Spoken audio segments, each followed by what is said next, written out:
welcome back to the channel. Today I want to do a little bit of a reaction to one of the Tiny Tina's Wonderlands class, and then we're going to look at them more in depth.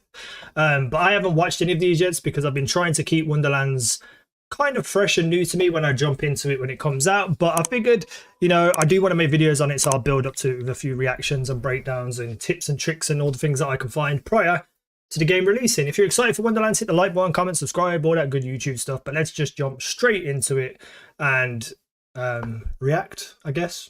Right. Welcome to the Wonderland. What up? One thing about this game, it looks so goddamn colourful. Looting. Mystical, magical. I'm very excited to see like the melee-based weapons and how unique their design is. That's one thing I'm really looking forward to. Because we've seen weapons, obviously, in Borderlands. That didn't look like the gun was hitting at all. Stabbomancer. So it's basically a rogue. Got a crossbow, ghost blade, AoE damage spell. I don't even know what just happened. Oh, it just spins like in thin air. Now you see me don't. So what does it just do, like a big critical or something? Or should you prefer a less subtle approach? The berserker. Eyes baby. Feral surge. Smash it. Pow. See something else? Smash that. Is this like a pure melee class? Unleash your oh baby. Foe after foe. This is World of Warcraft-esque move. Oh, what was that move now? Was it warrior? Some of these weapons are look so sick. We've got you covered. What the hell? Welcome to the Wonderlands. March 25th, not too far away now. Okay, so one of the first things that I really noticed about this trailer was how colourful it looks. It looks pretty damn amazing. The enemies look pretty cool. It's very Borderlands-esque. I don't know how open world it's going to be, because from like the main map menu, it kind of looks like a Mario map where you go from one level to another. So there's like going to be multiple instances with, you know, a vast area to explore, because that'd be pretty cool. We've got tricks and traps and stuff. The class, the Stabbomancer, looks sick. We'll have a proper look at it in a minute. The ice one I'm not too thrilled about looking at it on this DLC, but the Stabbomancer looks like a lot of fun. Let's break it down a little bit. So the first thing I want to talk about is the Ghost Blade, and it kind of looks like a magical kind of ethereal Naruto move or something, like a shinobi move. And basically it looks like there's two charges with this character, and maybe that's something you need to put skill points into, but you can see that they hit the one on the ground first and then look up and hit the bird in the sky. The range on it looks pretty tasty. It looks like you don't have to engage a fight really close to have this work out. And it looks like it might have like a large AoE as well from the length, from the width of it as it's spinning. It does look like it could do some real damage. And maybe if you're building up all your skill points into this one specific move, maybe you could actually literally just kill anything with it, like, because it could be that good. I'm hoping there's some sort of skills like you can throw this out and it will suck enemies towards it, because I think that'd be pretty cool if there was something like that involved.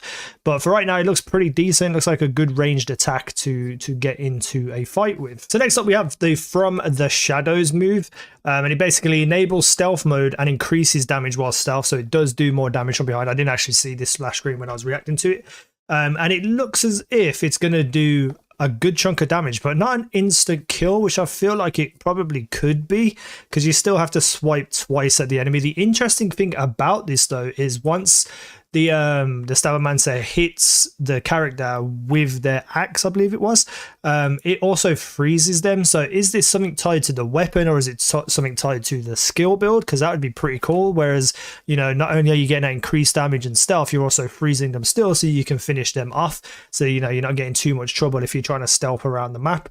It looks pretty interesting though, pretty cool. I'm very, very excited to see what more the Stabbomancer can do. You know, stealth is always fun if done right, and in a fun game like Borderlands 2, I feel like it could be pretty damn cool. But let's move on to the berserker. So let's talk about Feral Surge. Now, on rewatch of this, it actually does look a bit more exciting than I initially thought.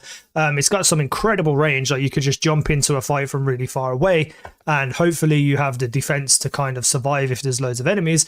But when you hit the floor with this whole surge, this kind of like ice patch spreads out, so maybe even if you don't kill someone, it may also freeze them, or it's an AoE damage, so if you jump in on a group of enemies, they all get hit with the ice while one target gets a big massive smack in the face.